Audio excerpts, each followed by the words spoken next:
From one member of every K-pop group being tied to the controversy to the entertainment industry changing forever, this is the full story of the Burning Sun scandal. Our story takes us back to 2019, where Big Bang's Lee Sung-hyun, better known as Seungri, was accused of too many things surrounding his businesses. One of these was the Burning Sun, a nightclub in the heart of Seoul. Police investigated the club and the singer's involvement in possession of illegal substances and the distribution of those illegal substances, human trafficking, assault, police corruption, and tax evasion. The scandal was so big. It also involved singers like Yoon Jun-young, Choi Jong-hood from FT Island, Lee Jong-hyun from CN Blue, and Young Jun-hyung from Highlight. So what exactly happened? Let's start with January 28, 2019, when a local broadcast MBC reported an assault case that occurred in this club 2 months before the headlines made it to the news. What happened? Kim Sung-kyo, a man in his late 20s, was attacked by several staff and security members after visiting the club. It only gets crazier after this, because Sang-kyo reportedly did nothing wrong and only told the personnel about a woman who looked like she was in trouble. Things got even worse when the authorities arrived, only to beat him up too. CCTV videos of the security footage revealed Kim's attack at the club, along with a video of a drugged woman getting dragged along a hallway. This shed light on the secrets behind the club because multiple people, especially women, opened up about their horrific experiences at the Burning Sun. The reputation of the club completely blew over because there were videos and chats of non-consensual videos on the internet, and reports of drugging women to take advantage of them. Fingers were pointed at one of the businessmen behind the Burning Sun, but Seungri denied any involvement or allegations about what went on in the club. His agency, YG Entertainment, also defended the singer, claiming he left the Burning Sun before Kim was attacked. Seungri may have left the club early that night, but oh boy, does the story get deeper after that? On February 26, SBS Fun-e released Kakao Talk recordings of Seungri's intense involvement in the case. To all the non-Koreans watching this, SBS Fun-e is a TV channel, and Kakao Talk is a messaging app, sort of like WhatsApp. Anyway, these crucial recordings date back to 2015 and had Seungri ordering his staff to arrange for women to be trafficked to other nightclubs because foreign investors were coming to Seoul and needed, well, favors and entertainment. A day after this information was released, Seungri was interviewed and questioned by the police. He denied all these claims, but the evidence was right there. And on top of that, it was all public. The population of Seoul wasted no time protesting against nightclub culture, because clearly, this wasn't the first time something like this had happened. Fast forward to the 10th of March. Seungri was booked on bribery charges, and the next day, he resigned from the entertainment industry. This was the same day that the scandal got even wilder because an anonymous source revealed text messages from another famous star. Thousands of chats were taken from Young Jun-young's phone and handed to the authorities. Unlike Seungri's text messages, the chats not only involved favors and trafficking between foreign investors, but the police, too. This has turned into one of the biggest controversies in the modern era, because a total of 126 agents were assigned to investigate the Burning Sun. Just because Seungri was booked a few weeks ago didn't mean he was let off the hook, because on the 1st of April, it was revealed that funds from Yuri Holdings were used to pay the authorities, just so any criminal activity was kept under the rug. But everything changed on the 29th of the same month, when Seungri's business partner ratted him out. Poor Seung-hyun was still trying to deny any involvement, but his partner admitted to supplying women to at least 6 Japanese investors back at their Gangnam nightclub in 2015. The police went all CSI Miami on them, tracing funds, wire transfers, call logs, old conversations, and transactions through yours truly, YG Entertainment. On top of the handful of allegations and charges, Seungri was also accused of paying for a woman's service himself. He may have come clean about that last bit, but he was guilty of everything else and was kept in a holding cell until a proper decision was made.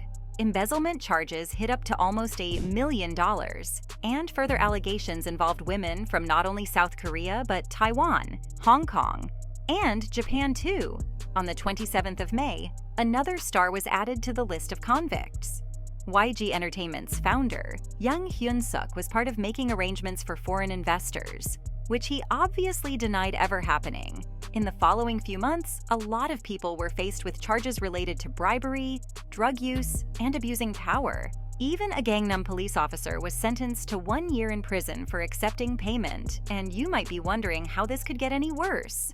The payment was to cover up an incident involving a minor. A lot of other officials received suspension notices, charges related to embezzlement, and a ton of arrests. But the cover-up for the incident with the underage clubgoer wasn't just a one-time thing, because newer allegations surfaced claiming they were trafficked as well. VIP rooms at the clubs were set up for customers, and there was even a special cleanup crew called the incinerators, who cleaned up blood if needed. Having a group of employees specifically wash bloodstains from rooms is definitely something you'd see in a movie.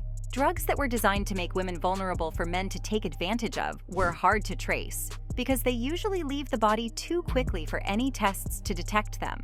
But witnesses have seen drinks being laced and men taking unconscious women home with them. Many attempts were made to deny these claims, but the higher-ups who were involved in the scandal were either disciplined, imprisoned, or fired. Unfortunately, Seungri was still fighting for his life because, in 2020, the court denied an arrest warrant for him. On the 13th of January, 9 people were charged with the same accusations, while Choi Jong-hoon and Jung Jun-young were both accused of newer charges, which involved bribery and solicitation from women. But the part where I said that Seungri was fighting for his life wasn't an exaggeration, because on the 4th of February, he received a final notification regarding his mandatory military service. The involvement of the army would make this a military court trial, which led to his trial being extended to 2021 and 2022 because he did, in fact, join the military. Finally, on the 12th of August, Seungri was sentenced to 3 years in prison, along with a fine of 1.15 billion won, which converts to roughly $990,000, and immediate detention. The total embezzlement amount was $455,000. The gambling amount that was also charged against him and his business partners was $2 million. And the timeline of these illegal events was stated to be between December 2015 and January 2016. The only thing that favored his situation was that since this was a military trial, his sentence was reduced to just 6 months with a smaller fine. Throughout all of this, the craziest part is that Kim Sang-kyo, who was the first reporter to initiate the outcry against the Buring Sun Club, was also sentenced to 1 year imprisonment. He was also on 2 years of probation, a 40-hour assault treatment program, and 80 hours of community service. What did he do? I may have missed this little detail when narrating the whole story, but Sang-kyo was charged with assault, obstruction of business, and defamation.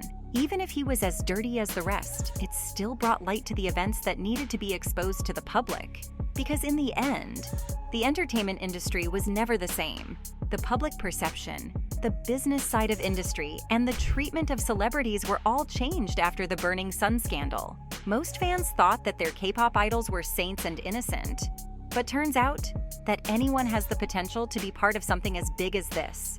Celebrities are no longer held on a pedestal of morality, and even the agencies backing them up are all more vigilant with the stars they support, along with the employees within the companies. Not many were shocked by this, but it was news to some people that the entertainment side of the world is by far one of the darkest places ever. The need for accountability and calls to action is now something many famous people are expected to follow. The internet never takes things like this lightly because nowadays, everyone's bar for moral values is set to new heights. So there's no room for anything like this to ever happen again unless a celebrity wants to completely jeopardize their career. And so, from the entertainment industry changing forever to one member of every K-pop group being tied to the controversy, that was the full story of the Burning Sun scandal.